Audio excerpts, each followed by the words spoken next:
Olá, estamos chegando com mais um Conversa com o Orley, o nosso bate-papo semanal, quando falamos sobre pessoas, empresas, gente que construiu e ajuda a construir o progresso e o desenvolvimento de nossa região, do nosso país. E conversamos também com pessoas interessantes, pessoas que fazem história, que são histórias que ajudam também no desenvolvimento.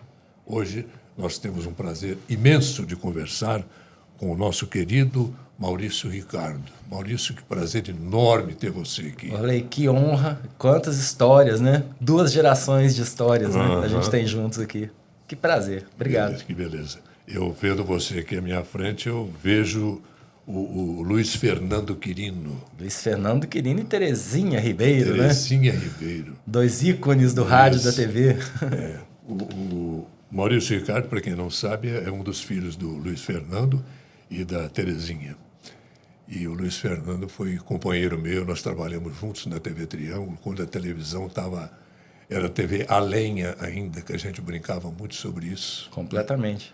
Mas completamente analógica. As histórias que ele conta, porque antes de vir para a TV Triângulo, ele foi ajudar a implantar a TV Rádio Clube de Recife, que foi a primeira, né?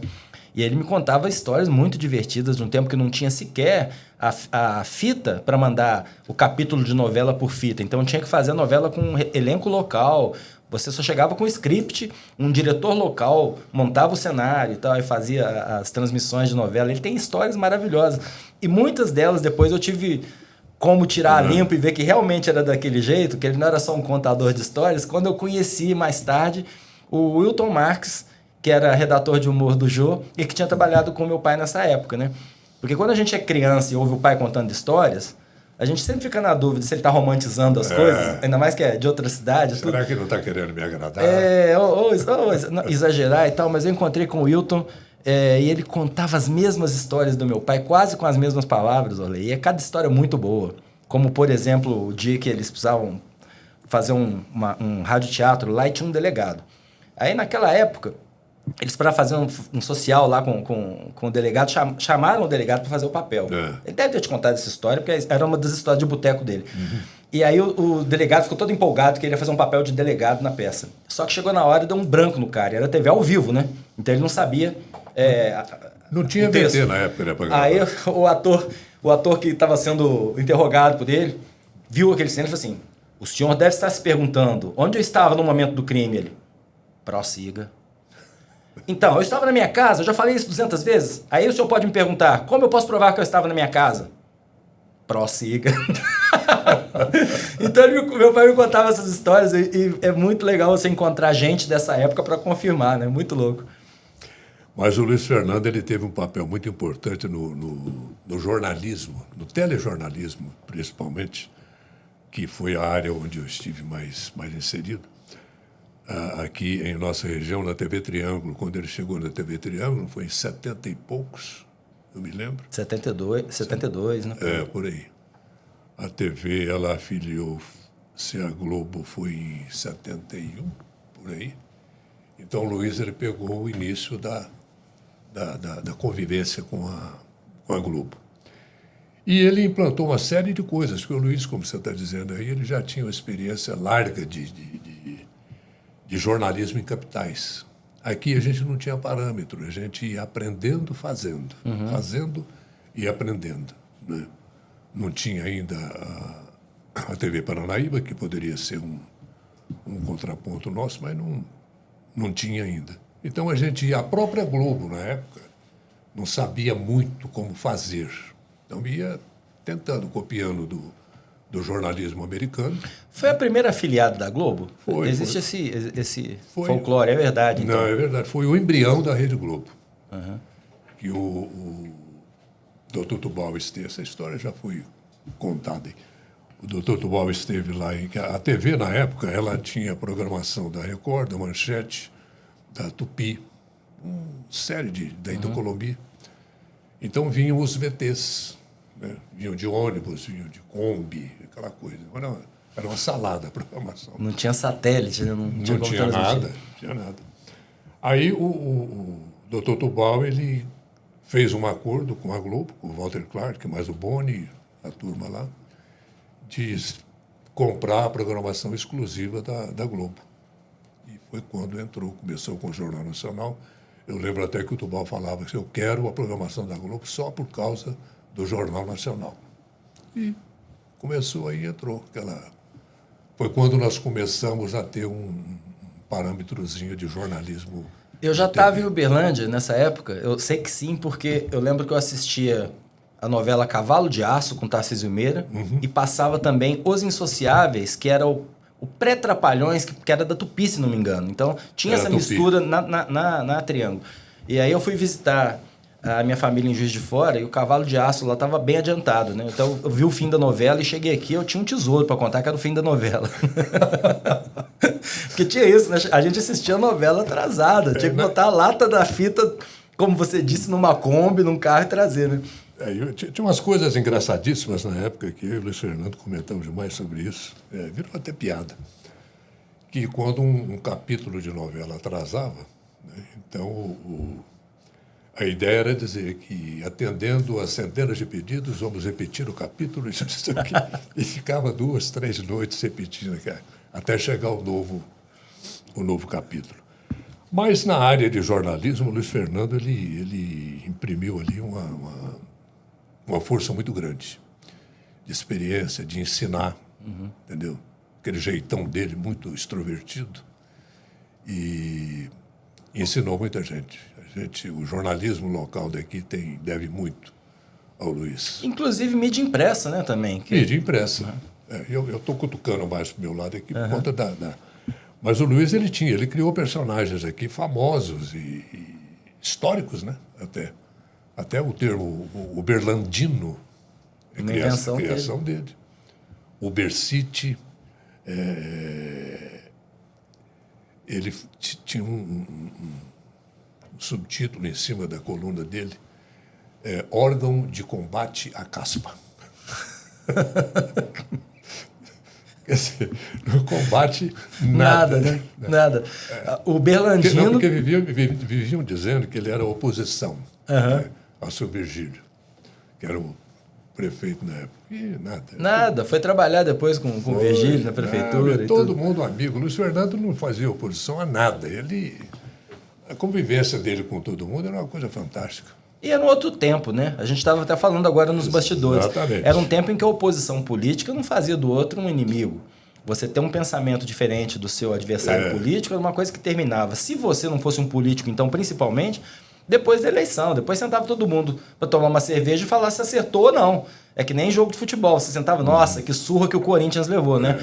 Você falava, poxa, mas esse presidente que você votou lá, ou esse prefeito, não tinha essa animosidade toda, né? Não, é uma animosidade cruel, né? Sei lá. Tá horrível.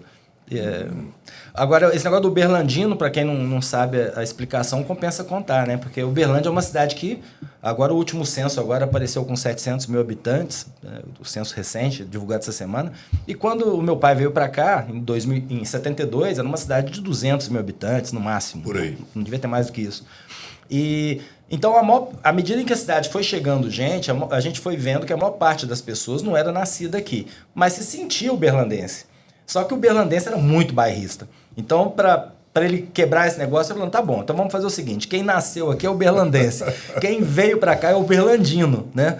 E muita gente adotou esse uberlandino e até hoje isso ficou, né? É coisa que, como você diz aí, né? Fica na história. O Infernando, o Lulu da Mangueira, que ele tinha, que ele criava alguns personagens de acordo com o caminho. Não, o trocadilho bom é que era Infernando Pessoas, né? Que era Fernando Pessoa, Infernando Pessoa. É o Luiz Fernando. Muita gente chamava ele de Infernando até o final da vida dele, e muita gente chamando ele de Infernando. O Maurício, o Luiz Fernando, como pai, ele te influenciou muito na sua carreira. Eu lembro, tem uma coisinha aqui que eu tenho que falar, que eu me lembro do Maurício Ricardo, menininho, molecote ainda. 8 anos eu vim para cá. Te conheci com 8 anos. Pois é. E sentado numa mesa, rabiscando, fazendo uns desenhos lá, num papel todo lá. E eu, o pai dele, o Luiz Fernando, tomando cerveja às vezes, e eu fumando e ouvindo música, né? O Luiz Fernando era um grande não vou dizer musicólogo, não, mas ele entendia bastante. Bastante, né? Bastante. Tanto que ele desenvolveu uma amizade muito grande depois com o Antônio Pereira, que é esse sim, um musicólogo. Ah, sim. Né? E quase toda a coleção de discos do meu pai migrou para a coleção do Pereira, porque ele foi se desfazendo, se apaixonou pelos CDs, então os vinis ele abriu mão. Pois é, e ele te influenciou muito, o Luiz?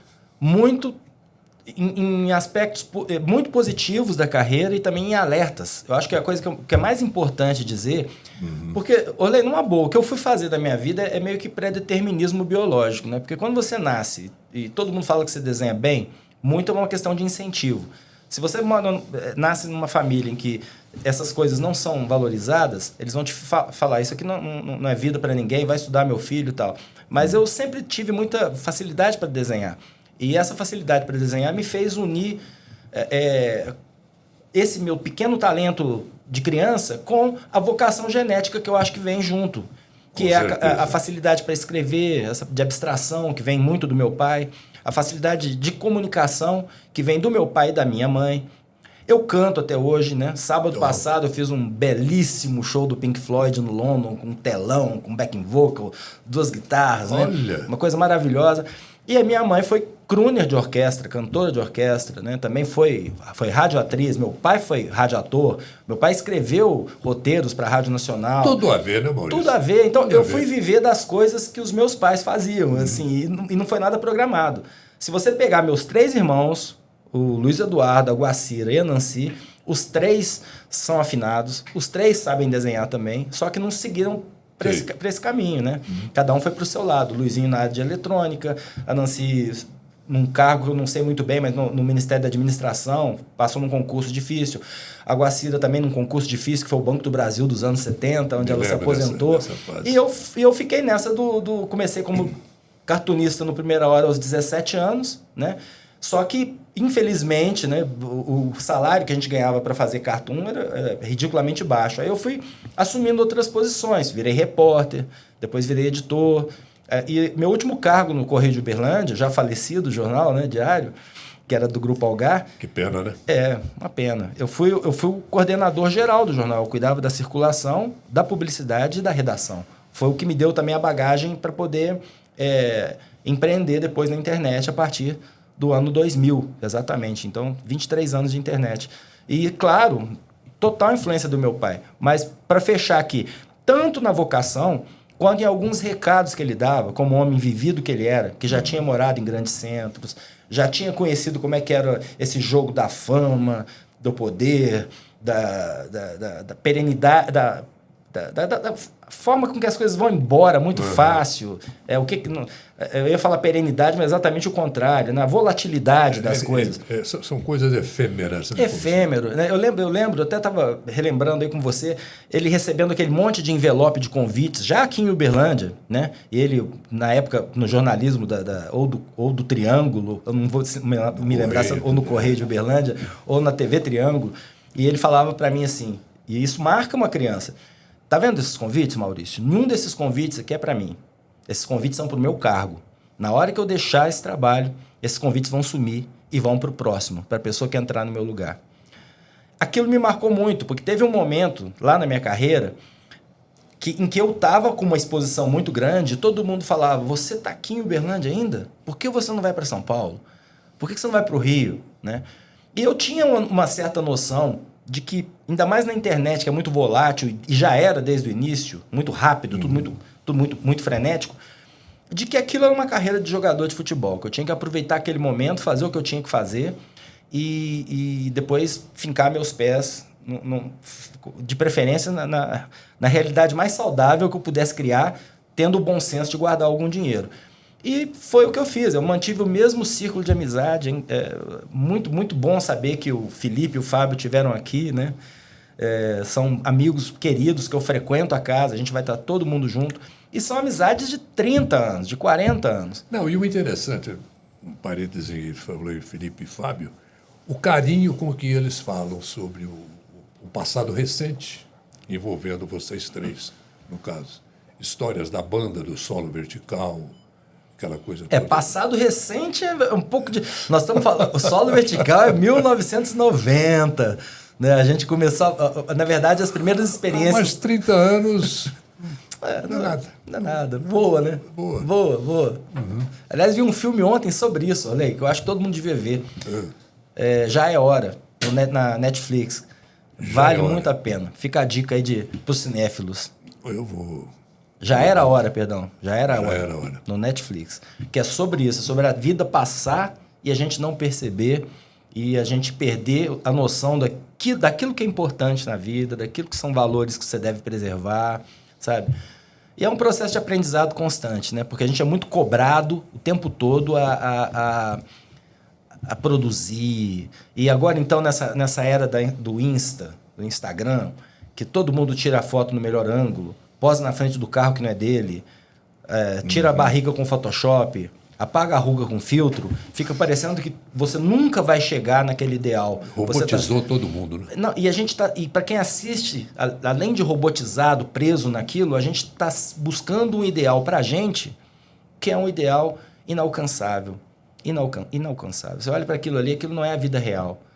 E aí a gente, para não ficar atrás, acaba fazendo parte do jogo também, fazendo mais ou menos as mesmas coisas. Sabe? Muito pouca vida real. E tem gente que come e dorme desse jeito, né? Acorda, come, dorme. Aquilo são aplicativos desenhados para manter a nossa atenção, né? Hoje em dia tem todo um campo de estudo, que é a economia da atenção, que se mergulha sobre esse fato de que o tempo humano, né? A gente tem 24 horas e nada vai mudar isso. Nosso dia tem 24 horas. Não existe tecnologia, não existe inteligência artificial que vai mudar isso. E esses caras estão querendo cada vez mais comer o nosso tempo de vida. É muita gente disputando essas poucas horas que a gente tem. Então, eles criam plataformas altamente viciantes que despejam pequenas doses de dopamina. O pessoal da tecnologia que você disse. Pessoal da tecnologia junto com o pessoal da psicologia e do comportamento humano em grandes faculdades, como, por exemplo, Stanford, que fica lá no Vale do Silício, fica em São Francisco, ou na região da Califórnia, onde está o Vale do Silício. E que eles são...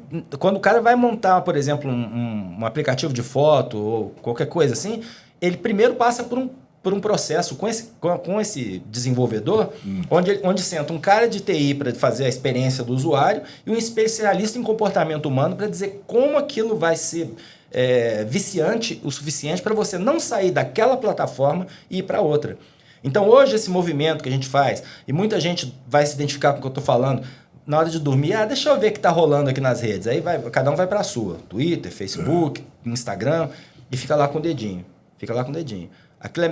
Se a pessoa pegasse um livro, ela leria uma página, duas e cairia no sono. Mas como aquilo é feito para viciar, porque você gera expectativa, não sabe o que vem, e o que vem quando é legal te despeja uma dosezinha de dopamina, é o mesmo efeito que tem uma máquina caça-níquel num cassino. Eles se inspiram nisso. Tem aquele movimento. O movimento que faz da alavanca ou do botão agora, a alavanca, até por causa do botão. As primeiras máquinas de cassino eletrônica não precisavam da alavanca, mas eles tiraram a alavanca e descobriram que as pessoas apostavam menos, porque elas associavam aquele movimento, de alguma forma, a alguma espécie de truque. Eu acho que se eu baixar, se eu for com menos velocidade, se eu chegar até aqui, eu vou conseguir o jackpot para ganhar o meu negocinho aqui, entendeu? É técnica. Cassino, por exemplo, não tem relógio. Cassino não tem janela, então você não tem noção de tempo, você não sai correndo querendo ir embora. Cassino só tem lugar para sentar quando você vai apostar. Então são técnicas mesmo. E eles usam técnicas muito parecidas para te viciar em aplicativos. É um grande problema. Ô Maurício, mas usando essa técnica, eu vou fazer uma pergunta aqui meio boba até. Imagina. Nenhuma pergunta é boba nessa área, tá todo mundo aprendendo. Porque se robotizar todo mundo, como é que fica? Acaba o mercado desse pessoal. Aí que tá, né? Não é isso. A gente está vendo muitos produtos... Você acha que é um mercado infindável? Não, tem muitos produtos e serviços que estão migrando para a internet. Quando eles não estão migrando na íntegra, eles estão migrando em parte. Hoje em dia, por exemplo, está piorando a qualidade do atendimento nos saques em geral, serviço de atendimento ao consumidor, porque os caras estão querendo te empurrar para o WhatsApp. Porque no WhatsApp você pode conversar com uma máquina que usa IA para poder... inteligência artificial te levando até o ponto em que precisa falar com o ser humano. Muitas vezes, aliás, na maioria das vezes, a própria máquina responde, aquilo é um posto de trabalho a menos. E quando você está nesses aplicativos consumindo informação, entre uma foto da sua tia, um gatinho do seu vizinho, vem os anúncios para te vender produtos. Muitos dos anúncios têm cliques onde você compra e já chega na sua casa. É muito comum a experiência de gente que toma Zolpidem, que é um hipnótico para dormir, e que naquele momento que está meio na hipnose, compra um monte de coisa no Mercado Livre e nem vê. Aí passa uma semana, começa a chegar a caixa em casa, fala, que é isso, pô, né? É porque o apelo de venda está ali. E aquilo está para tudo. Até a televisão, por exemplo, está migrando para dentro de aplicativos. Eu não tenho mais TV paga na minha casa de satélite. Eu tenho aplicativos. Por exemplo, se você baixa lá a Globo.com, você tem o Multishow, você tem a Globo News em tempo real, você espelha aquilo na sua televisão, a sua televisão vira seu celular, com a vantagem de você poder assistir em tempo real, na hora que você quiser. Mas quando a gente vê, por exemplo, esse negócio de por que soltar todos os capítulos da série ao mesmo tempo? Por quê? Por que a Netflix faz isso às vezes e muitos outros aplicativos fazem? Porque nada vai te prender mais tempo naquele aplicativo, não no outro, do que maratonar uma série de 10 capítulos de 1 hora cada. Você passa um domingo inteiro preso naquele aplicativo. Quando é um capítulo por semana, e eles reservam esse um capítulo por semana só para experiências de séries que são realmente muito caras, boas, com grandes elencos, essas séries eles colocam uma por semana que é para te levar, para te fazer lembrar de lá. Mesmo que o acervo esteja ruim. Mas quando você vê uma temporada completa liberada para você, é porque eles querem justamente que você sente e tem até esse termo, maratone a série, para você não sair dali. Porque aí se você tiver assinatura da Amazon Prime, da HBO, da Star não sei o que lá, da Paramount, da Netflix, você vai escolher uma e vai ficar ali, em vez de ir para a concorrência. Então, voltando ao que eu disse, é o processo de pegar a nossa hora que virou uma commodity, literalmente. O tempo humano virou uma commodity. Eles estão brigando por essa coisa chamada tempo humano, que é um produto que tem preço. E a gente pagou através de assinatura, ou, essa é a parte pior, através das informações que a gente dá de graça para eles usarem à vontade. Nos usarem cada vez mais. Tanto nos viciando no conteúdo, com conteúdo que eles vão customizar para a gente, quanto vendendo para empresas perfis de pessoas que vão comprar exatamente seu produto. O que aparece para mim de produtos para a gente da minha idade, não sei o que lá da próstata, né? Porque eu estou chegando aos 60 anos, aí começa a aparecer um monte de coisa de próstata para mim, eu falo, pô, pelo amor de Deus, né? ou produto para calvície. Mas é bom olhar. É bom olhar. Produto para calvície, sabe? Muito. Eu tenho propostas lá pro meu canal de internet de fazer anúncio de calvície. Outro dia, eu estava discutindo isso lá em casa, eu acho que anteontem. Sobre esse negócio de fazer jabá no meio da transmissão, que é muito comum. Gente, momento aqui, vou falar aqui desse produto genial para calvície. Eu falei, falar nisso, vamos dar uma desinfetada na mão. Vamos dar uma desinfetada na mão nesse maravilhoso Assept Gel, produto da Start Química, grande Start da família Berger. Orgulho de Uberlândia. Aqui, ó. Cheirinho de limpeza e de higiene, hein, Orley? Vou te convidar mais vezes aqui. É assim, entendeu? É assim que funciona. Bom, mas aí, concluindo, imagina eu anunciando um produto para calvície. Compre esse produto que é muito bom.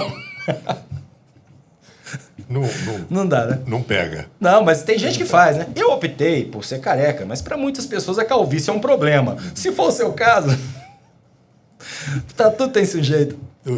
Semana passada conversamos aqui com o Felipe e com o Fábio Túlio, da Sankia. E, obviamente, um assunto não podia ser outro, senão tecnologia também, né? E uma das preocupações manifestadas durante a conversa nossa é como fica o ser humano nesse avanço da tecnologia, de máquina fazendo quase tudo que o humano faz. Como é que você vê isso, Maurício? Eu sou bastante pessimista porque eu acho que, como ficou bem claro, inclusive, durante a pandemia, e eu acho que está ficando muito claro à medida em que a gente tem tantas paixões políticas dividindo as pessoas, a nossa natureza humana está voltando para um estado muito primitivo à medida em que a gente avança tecnologicamente. Então, o que é meio óbvio da gente perceber? Já dá para perceber isso. É que cada vez mais a tecnologia vai comer empregos. Os otimistas vão falar, mas vão gerar ótimos empregos também. Vão. Mas um levantamento agora da Organização Mundial do Comércio recente que já não conta ainda com a revolução da IA que começou esse ano, né? Só para você ter uma ideia, eu vou fazer uma curva. Eu sou muito de abrir hiperlink, tá? Depois você tem que me voltar para onde eu tô. Mas o Chat GPT-3... Eu ia te perguntar sobre isso. Então, ele foi lançado, Orley, em coisa assim de 2 meses, eu não vou saber o tempo, mas comparado com outros aplicativos, ele alcançou 10 milhões de usuários em, sei lá, 2 ou 3 meses. Essa informação tem que checar. Mas o recorde anterior tinha sido batido pelo TikTok, que foi 8 meses, e o anterior pelo Instagram, que foi 2 anos e meio. Então, a velocidade da coisa está crescendo de forma exponencial. O ser humano não vai estar preparado, nem fisicamente, nem mentalmente, e nem com os aparatos, com os atributos pessoais que ele vai precisar ter para lidar com uma tecnologia que muda tão rápido. E aí a gente pensa assim, eu estou numa zona de conforto porque eu sou do direito. Lá nos Estados Unidos, que, por exemplo, que é um direito todo baseado em jurisprudência, que você precisava de um monte de moleque para pesquisar tudo, está num banco de dados. Processo hoje em dia de $2.500 para baixo, IA já faz a petição, já manda para o juiz. Não precisa nem de um advogado. Eu, outro dia, brincando com o Chat GPT, falei assim, meu nome é Maria da Silva, eu tenho um cachorro. O meu vizinho jogou uma bola de carne envenenada pro meu cachorro, porque ele latia demais, meu cachorro morreu. Eu quero processar. Escreva para mim uma petição inicial com base no direito brasileiro. Sem brincadeira, eu só escrevi isso.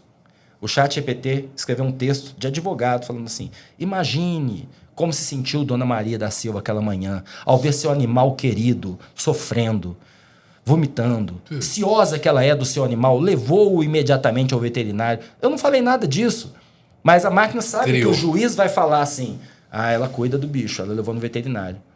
Entende como é que é o negócio? Então, assim, é assustador. Vai voltando ao que eu queria dizer. Não vai ter emprego para todo mundo. Isso é óbvio. A Organização Mundial do Comércio já falou que vai gerar 60 e tantos para perder, não sei... Estava falando em perda de 14 milhões de empregos até 2027. Maurício, desculpa, vamos fazer um parênteses também. Isso, de certa forma, esse chat aí, o jornalista, por exemplo, entendeu? Ele pode sugerir um texto, uma coluna de um jornal. A máquina vai lá e faz para ele. Isso vai emburrecer as pessoas e tornar as pessoas mais preguiçosas, não? Essa já é a primeira geração da história da humanidade em que as pessoas são mais burras do que os pais, em termos de QI. Isso aí já está comprovado. O ser humano já está emburrecendo. Tem um filme antigo chamado Idiocracia, que é muito bom porque mostra um mundo, num futuro distópico, onde todo mundo ficou burro. E isso já começa a acontecer. Você vê que assim, a gente vê o nível das pessoas que entram para a política baixando. Antigamente você entrava no Congresso Nacional, eram grandes juristas, sumidades. Hoje em dia, qualquer um que fala uma besteira na internet, conseguiu um público, conseguiu voto, entrou. O nível é baixíssimo. E em relação a esse negócio não só de emburrecer, já tem gente usando, já está na vida das pessoas, o Chat GPT para o trabalho, assim, e na nossa área de comunicação, Orley, pessoa, por exemplo, que desenvolve conteúdo online, conteúdo para empresas. Às vezes o cara cuida do Instagram de 10 empresas de gêneros diferentes. Uma de culinária, outra na área de confecção. E aí ele tem redatores que antes tinham que pesquisar para gerar conteúdo, porque o conteúdo engaja. Só propaganda não engaja. Para você ser seguido, você tem que dar dicas também e tal. Hoje você chega num chat GPT-3, hein? Eu estou falando desse que está de graça para todo mundo, e fala, eu tenho... O prompt, né, que é como se chama esse textinho, que é o importante. O cara que for bom de prompt, ele está feito na vida. Porque ele, sabendo perguntar, você vai ter a resposta certa. Aí você fala, olha, trabalho para uma agência de propaganda, um dos meus clientes é uma confecção, gere para mim 5 textos de cards que eu possa jogar no meu Insta, com dicas bacanas sobre combinação de cor, não sei o que lá. Ele, pois não. Blá, blá, blá, blá, blá. Agora, o que é o erro? Aqui, como qualquer coisa, você tem que revisar. Porque ele é um enrolador, né? O ChatGPT mente e enrola. Eu já fiz esse teste várias vezes. Você não pode confiar no que ele fala. Só que ainda. Tá tudo muito rápido.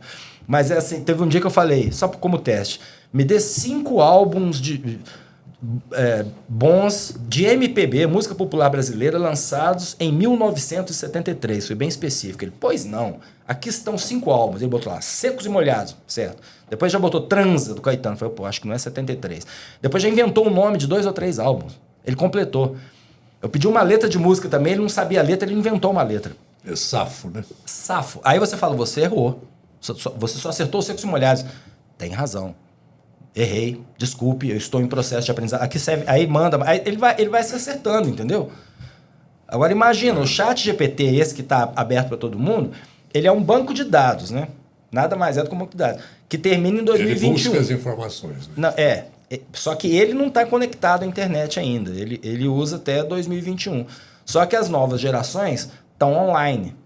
Estando online, ela se autoalimenta de informações e ela te passa informações que ela pode pegar em tempo real. Aí fica perigoso, aí começa a ficar esquisito. Mas, só para... voltando lá. Não é só o chat GPT. Eu estava conversando com... Eu tenho uma escola de tecnologia, que é a Techers, né? Que eu montei com a Dani, que é educadora. Agora vamos falar sobre ela. Sim. E um pai de um aluno nosso é médico radiologista. E ele estava conversando comigo, que já está tendo treinamento de máquina para que na hora que você faz o exame de ultrassonografia ou um raio-x, aquele mesmo trabalho que o médico tem, manual, que ele demora alguns anos para desenvolver, de achar, saber o que é um defeito no filme, um câncer ou um vaso comum, né? Aquilo tudo, a máquina está sendo treinada para te responder com precisão. Então, como eu já falei, advogado não está seguro, médico... em várias especialidades não está seguro, porque a gente já tem experiências com equipamentos que você enfia o seu braço ali, tira o sangue, a máquina conversa com você sobre os seus hábitos de vida para entender você e faz os cruzamentos e vale mais do que uma consulta de um médico que está apressado no SUS ou ganhando pouco num convênio e que faz quase que uma correia assim, industrial para te passar receita, olhar para sua cara e em 2 minutos matar a coisa, entende? Então não tem ninguém em segurança no mundo de hoje. Essa é que é a grande realidade. Desculpe ser distópico, parecer que... É a realidade. Mas é a realidade. Aí o que seria? Onde eu falo que as pessoas estão mostrando o pior da natureza humana. Que eu acho que para ter uma solução para esse problema, você teria que, primeiro, ser muito empático em relação àquele que não tem acesso ao conhecimento tecnológico. Porque... no chão de fábrica, um monte de emprego já desapareceu desde a Revolução Industrial por causa da automação. A automação vai aumentar. Agora está invadindo também as atividades intelectuais. Então, ou você começa a entender que você, para ter uma máquina girando e a humanidade sobrevivendo, precisa ter mercado consumidor, que não adianta, né? Você botar todo mundo no... Um celular hoje em dia é muito caro, um bom celular. O que adianta você ter toda aquela tecnologia e se você não tem quem compre? Então, a gente tem que, se quiser pensar em massa, em como sobreviver a esse mundo tecnológico, a gente vai ter que mexer sim em carga horária, a gente vai ter sim que botar regulação de algumas coisas onde a gente tem que limitar o acesso à tecnologia para poder dar atividade humana, porque todo mundo trabalhando 44 horas por semana, vai faltar emprego uma hora para as pessoas. Assim, já existem propostas, entre as muitas propostas que os especialistas colocam na mesa, uma delas seria linda, que seria a gente trabalhar menos, ter mais dias livres para poder, inclusive, consumir mais, para poder... O seu Virgílio Galassi, ele falecido, ex-prefeito, ele era um grande visionário. Eu me lembro, a gente está conversando aqui, eu fui lá atrás e lembrei. E numa reunião no gabinete dele, lá na prefeitura, eu estava cobrindo não sei se foi para a TV, o que foi. E ele dizia, numa altura do discurso dele lá, ele dizia que o emprego iria acabar, o trabalho iria acabar. Eu não me lembro que contexto que foi que ele usou isso. E que a grande indústria seria a indústria do entretenimento, do lazer, que as pessoas não iam ter mais o que fazer, em termos de produção e tudo mais.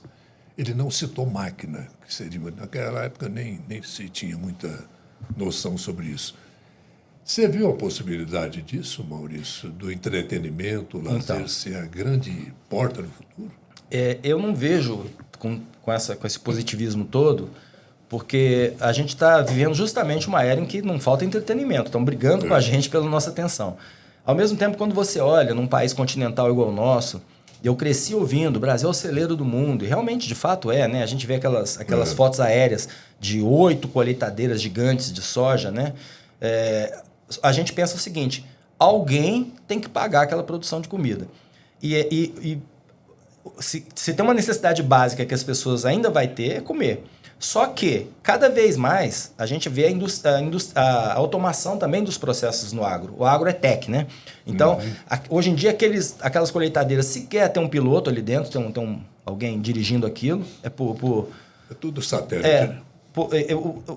Aqueles aviões de pulverização estão sendo substituídos por drone.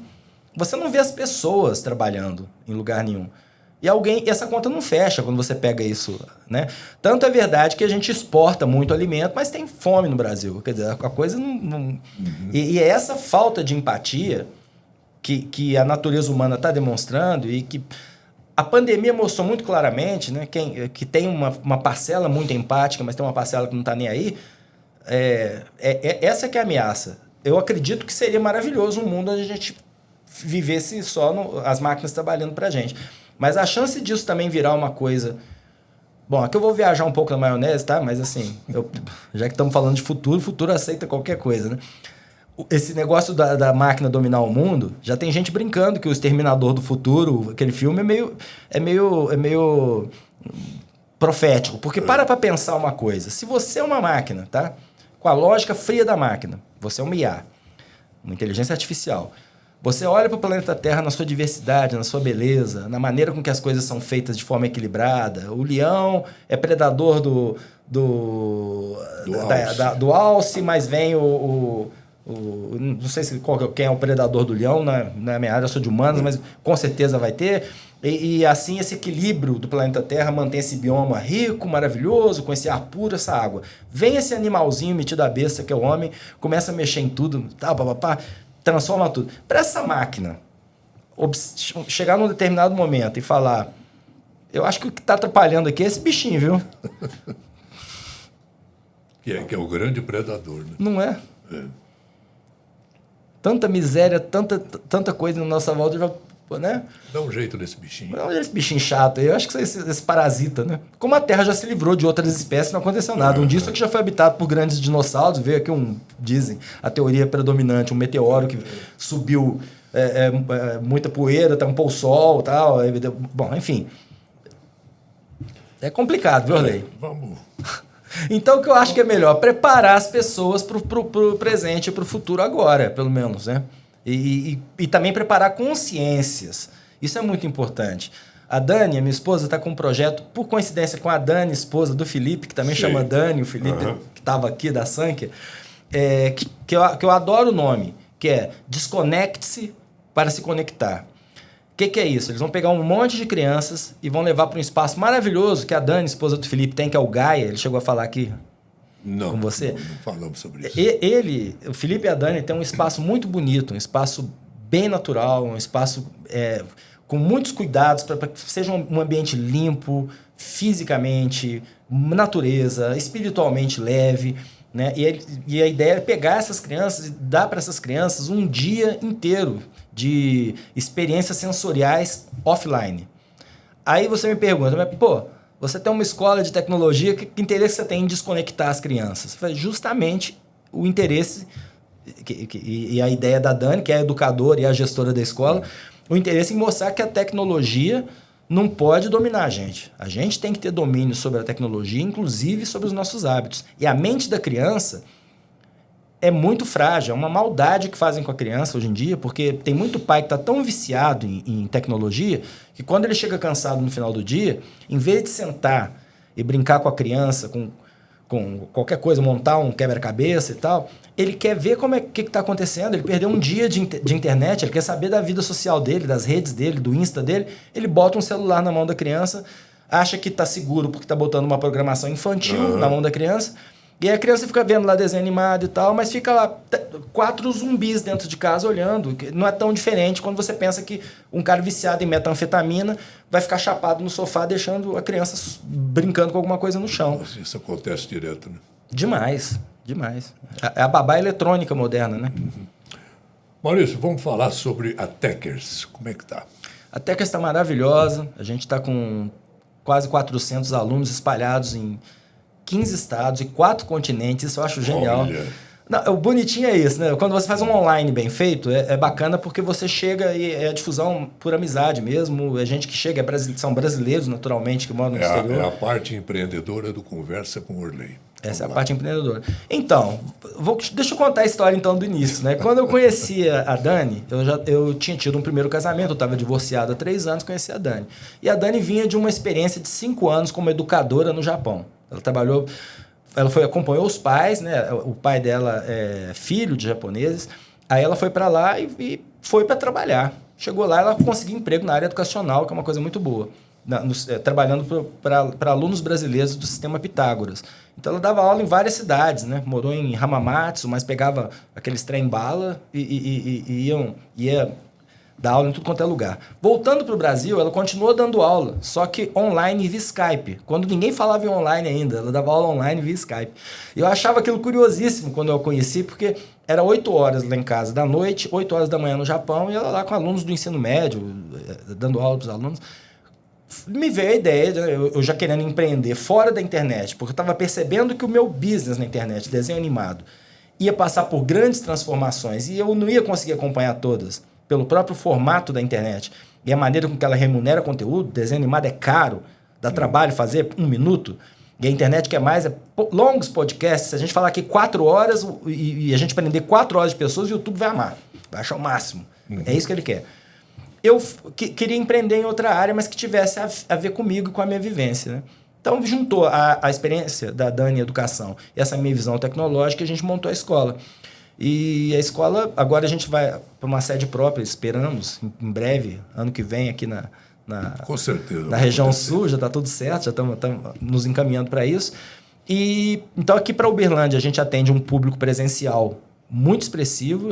É uma escola que uma das coisas que mais me fascinam na escola é o quanto ela é inclusiva, pelo fato de que a tecnologia ela tem essa questão da imersão, que ajuda muito, por exemplo, se o menino tem diferentes graus de autismo. É um ambiente sem bullying, é um ambiente leve. E a gente tem várias trilhas em tecnologia para a criança seguir. Não é só uma escola assim, isso aqui é uma escola de programação. Não. Programação, robótica, animação digital, mídias sociais, maker, que é para os pequenininhos.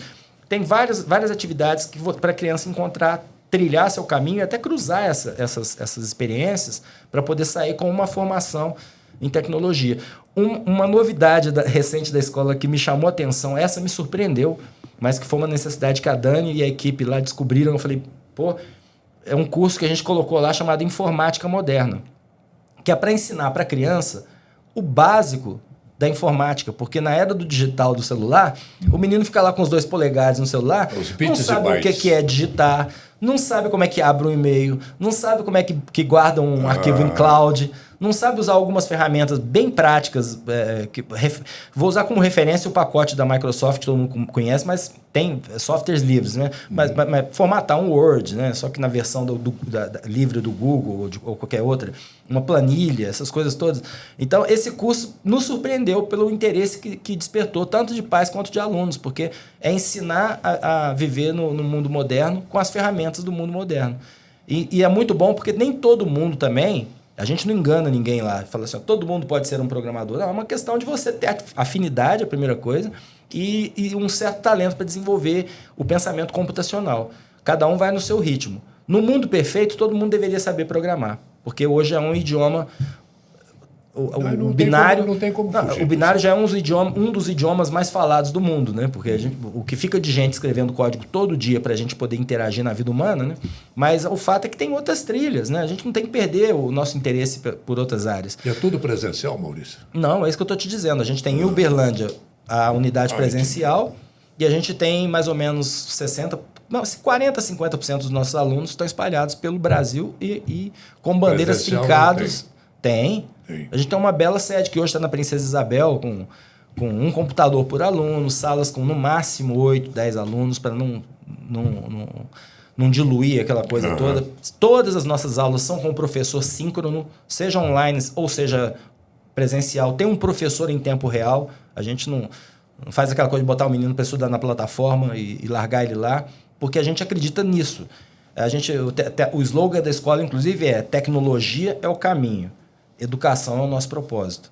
Então, a gente ensina primeiro. Primeiro vem a educação, depois vem a tecnologia. E faz muita diferença esse enfoque, porque a maioria das escolas de tecnologia que a gente conhece, se não todas, eu acho que eu não conheço nenhuma, que foi fundada por educadora ou educador. Vem sempre do pessoal de TI que fala, isso aqui, o mercado está precisando de programador, vou fazer. Mais frio, né? Então fica uma coisa um pouco menos ligada da realidade do aluno, né? A gente tenta ali não massificar, cada um ali é um indivíduo, né? Então a escola está indo muito bem, hoje em dia é a coisa que eu mais amo e que mais me dá orgulho, e é por isso que eu, inclusive, estou devagar deixando as minhas outras atividades para mergulhar nesse caminho, porque a educação não tem volta. É uma paixão que quando você descobre, você fala, nossa, isso é muito bonito. Porque aí você está realmente fazendo o mundo melhor. Que bom. Eu deixei passar um lance aqui, porque eu sei que muita gente vai perguntar. Aquelas charges que você fazia, parou? Como é que ficou? Então, é um bom exemplo do que virou a internet. Eu fui pioneiro na produção de conteúdo digital no Brasil fazendo desenho animado. Tanto que de Uberlândia para o mundo, né? Muita gente achou, inclusive, que eu saí de Uberlândia. Eu nunca saí. Eu estava falando com você ali nos bastidores que grande lição do Luiz Fernando e da Terezinha. Fica aqui com as suas raízes. O mundo online é justamente bacana porque você não precisa estar presencialmente no lugar. Só que hoje em dia, do jeito que está a internet, fazer 1 minuto de animação ou 2 minutos de animação por dia tem um custo que essas empresas, essas big techs, não estão dispostas a pagar o valor que ele vale. Então, ele prefere te dar filtros, musiquinhas, brincadeirinhas para você produzir conteúdo de vídeo curto a custo zero para eles. Então, você é o consumidor e é o produtor. Por isso que chama mídias sociais hoje em dia, não é mais redes sociais, porque você gera mídia que você mesmo consome. Então, nesse modelo, foi chegando um ponto em que o próprio YouTube parou de mostrar os desenhos com a frequência. A gente com 2.600.000 inscritos, crescendo os inscritos, não é caindo não, crescendo inscritos, mas ia para pouca gente, porque o YouTube começou a ver dentro da métrica do algoritmo, né, que são os softwares que comandam o que vai aparecer, em que ordem, eles começaram a privilegiar uma coisa chamada minutos vistos, porque eles não querem que você saia dali e vá para o concorrente. E quem assistia 1 minuto de animação por dia, entrava lá para ver aquilo e ia embora, não é um público para eles. Então, eu fui vendo aquela audiência e o ganho caindo. Aí eu montei um canal secundário, onde eu ligo o meu celular e falo. Né? Até porque na época que eu montei esse canal, o Brasil muito dividido por política. Você mesmo produz, você mesmo edita? Eu mesmo produzo, edito no celular. Então hoje eu tenho... e o que é bacana, o canal não acabou.